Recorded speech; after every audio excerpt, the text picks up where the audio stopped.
Welcome back to the One Question Leadership Podcast. I'm Glenn Caruso, head football coach at the University of St. Thomas, and so happy you tuned in. My dad was the single greatest man I ever met. He used to tell me, Glenn, I'm not going to tell you how to be a man. I'm going to be a man. I'm going to let you watch me, and you're welcome. That always struck me very deeply. My dad never intended to try and make my path easy or smooth or devoid of any hurdles. He understood that very strain and struggle was part of the journey that's going to make every one of us into the person that we're intended to be. I would encourage everybody to think when they're leading people that our job is to prepare the child for the path and not the path for the child. And remember, if we're doing it right, we're coaching football for life. Greetings, this is Ty Brown, and welcome to the One Question Leadership Podcast, where we highlight executive and organizational leadership. Be sure to follow us on Twitter at OneQLeadership. Our guest today is Coach Mel Tucker. Coach Tucker just finished his first year as the head coach at University of Colorado. Greetings, Coach. Thanks for joining us. Ty, thanks for having me. Now, Coach, we go way back. You were a graduate assistant at Michigan State. Of course, I was a player. And a great player. I don't know how great I was as a walk-on, but I know I was great at getting thrown out of practice. Back when you used to get mad at me, and I was probably a problem kid from Los Angeles, voicing right back at the coaches, getting thrown out of practice a couple, 2 or 3 times. But I guess all that was a lesson I learned. Yeah, right? I don't actually remember it throwing you out, but yeah, it's all great experiences we had. It's all part of it, right? That's well, right. I was very happy to see you be named the head coach at University of Colorado. I've had Rick George here on the podcast, and he talks about the standards and expectations at Colorado, and he was there when they were winning in the past, and he's been at different levels of athletics and sports to see what success is and try to define success. So I think that's very important. Now, for you coming into the position, there are a few key things from where you've been, who you've learned under Nick Sabans and the other coaches you work for in terms of what it takes to be a successful head coach. Talk to me about those things. You talked about Rick George, and he's a great athletic director at Colorado. He gave me an opportunity, and he knows what it's supposed to look like. He was a recruiting coordinator at Colorado in the heyday when they won a national championship, and I think Rick recognized that I had a championship pedigree because of Barry Alvarez, Jim Tressel, Nick Saban, and guys that I've been around. And so it's just important to be able to articulate the message, the culture that you want to establish. It's important to make sure that all of the coaches that you hire, the players that you recruit, and the players that are currently on the team, it's important to make sure they understand, okay, here's the plan. I have a plan. We're going to work the plan. We're going to attack it every day. And if everyone buys into what we're doing and how we're going to go about doing it, then we'll have success. Right. What I learned from playing for Coach Saban, watching your career, watching a lot of coaches, and now I work with athletic directors, seeing what they do in terms of leadership. My philosophy is that the role of a leader is to create and maintain an environment that people want to be a part of, right? And that includes, when you talk about student athletes, you come in and you assess where they are in terms of physical, in terms of mental. You assess where the culture of the program is and all those things. So the first year I would imagine is creating that environment, creating that culture. So tell me about your thoughts on creating the culture as a new head coach. Yeah, culture is everything to me. And that was priority number one, was to shift the culture in Boulder back to a winning environment. And I really believe the two main factors in having success are environment and expectations. And so, and that's culture. And so when you go in the first year, the first season, it's not just the players. It's the coaches, all of the support staff, the weight room, the trainers, everyone that's in equipment, everyone that's involved in the program. It's all about establishing a winning culture. How do we operate day to day?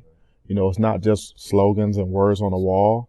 It's how we live our lives, on the field, off the field, players and coaches, how we coach our players day in and day out, whether it's in their minds, capturing their minds, or, appealing to their core and their heart, or just the daily grind of, weight room and strength and conditioning and, practice tempo and regiment. all those things. It's really a day-to-day process of hammering away at things that are right, things that work, and really cementing the culture. Right. In my analysis, I've always heard Coach Saban say, "You tell the expectations, and then people decide they want to do it." Right. Yeah. I've kind of expanded on that. Right. Yeah. Sure. If you create the expectations and then you explain how those expectations will be evaluated, people will do one of four things. Right. They'll do their job. Bill Belichick. Yeah. They'll excel at the job. They may choose not to do the job, or they may decide that they basically don't have the ability to do the job.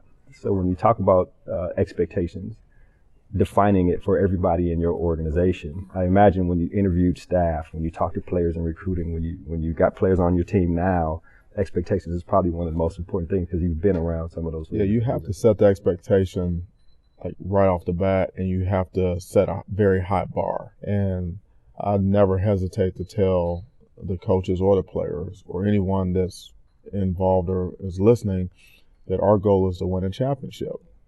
Our goal is to win a championship, and our goal is to be in the championship conversation every single year, and that's consistency and performance.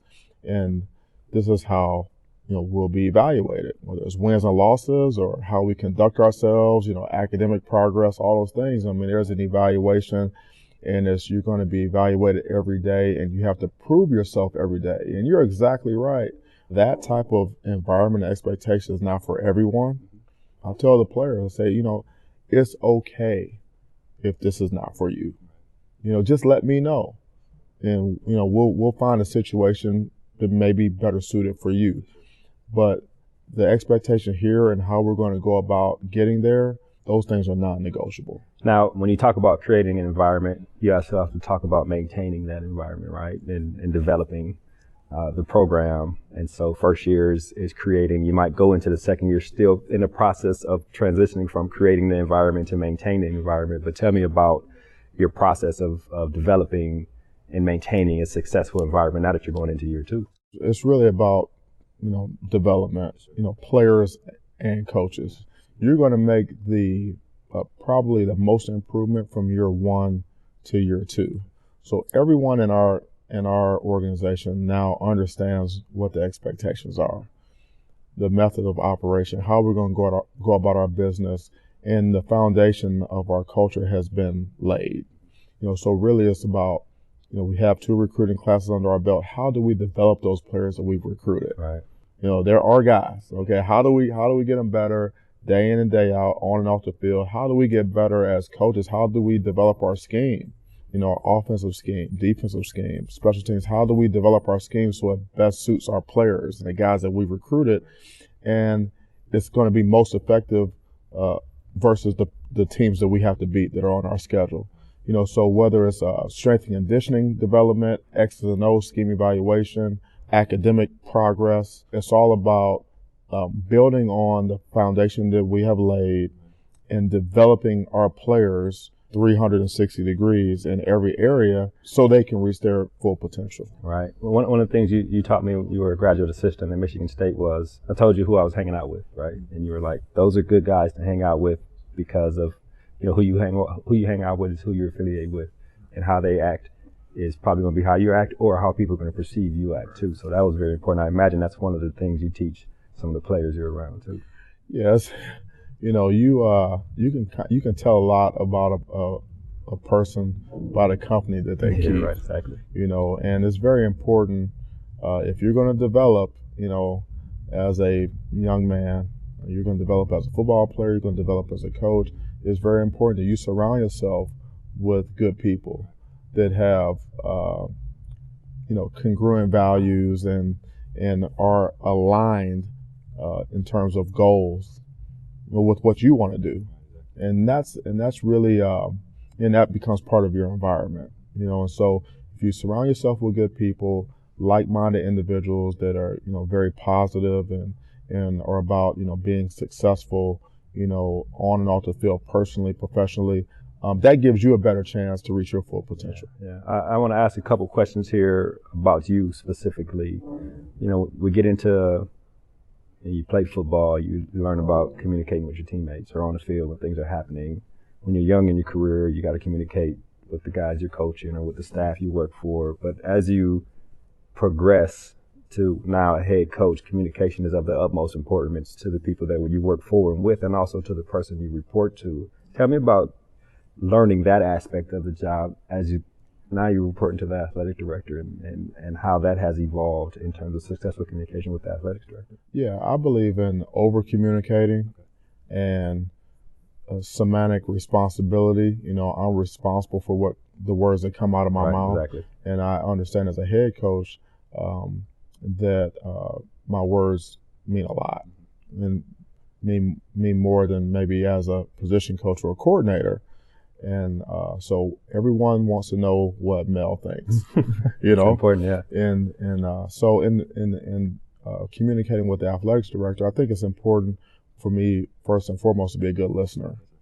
Rick has a tremendous amount of experience. We have the same goals, but he comes from a different perspective. He's on the business side of it. And I'm on the coaching side. So first I have to be a great listener, and then second, I have to be clear in my message to him.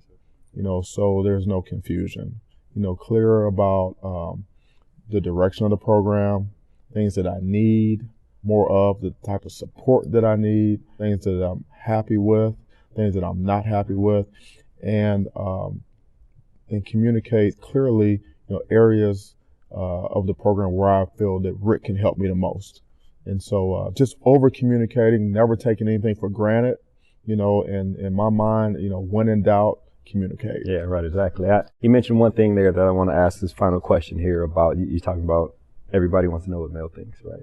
And what I found about quality leadership is they spend the time by themselves thinking about the day, the year, the month, the game, the introspective time where you can actually evaluate yourself. Tell me about how you've done that throughout the year, because when you're the boss, you're constantly serving those you work for and with, but there has to be a time when you're doing your own self-evaluation. Tell me about how you've done that. Yeah, I've learned over the years to build margin into my daily schedule. It's really easy to book every minute of the day, every day, because there's always work that needs to be done, always a meeting that you have to have, or some type of interaction. But I make sure that I build margin in my day, so that I have an opportunity to think, to reflect, to plan, to strategize for whatever it is. And when things come up that are not scheduled, I can address them and I can handle them in a manner where I'm not panicked, I'm not rushed, and I can make good decisions. So, I think there's a tendency to feel like let's get as much done every minute of the day as we can, schedule meetings and whatever, schedule those things. But it's very important to leave margin in your day, because like you said, you have to have quiet time, with yourself, so you can make sure that you're setting the proper vision, that you're on task, that you're working towards the goals, and that's a very important aspect of what I do. Right. Well, Mel, it sounds like you've prepared yourself to get into a position like this. Of course, there will be challenges, there will be celebrations, and you do the things necessary to try to continue to maintain that success. And I am happy to see you there, right? Seeing it progress from when I was a walk-on and you were a TA and progress through your career. That was back in the day. Back in the day, baby. But I really appreciate you joining me here on the One Question podcast. No, thanks for having me, and let's do it again soon. Yes, sir. That was Coach Mel Tucker. He is the head football coach at University of Colorado. And of course, this is Ty Brown with One Question. And keep in mind, the role of a leader is to create and maintain an environment that people want to be a part of. And as always, be better tomorrow than you are today.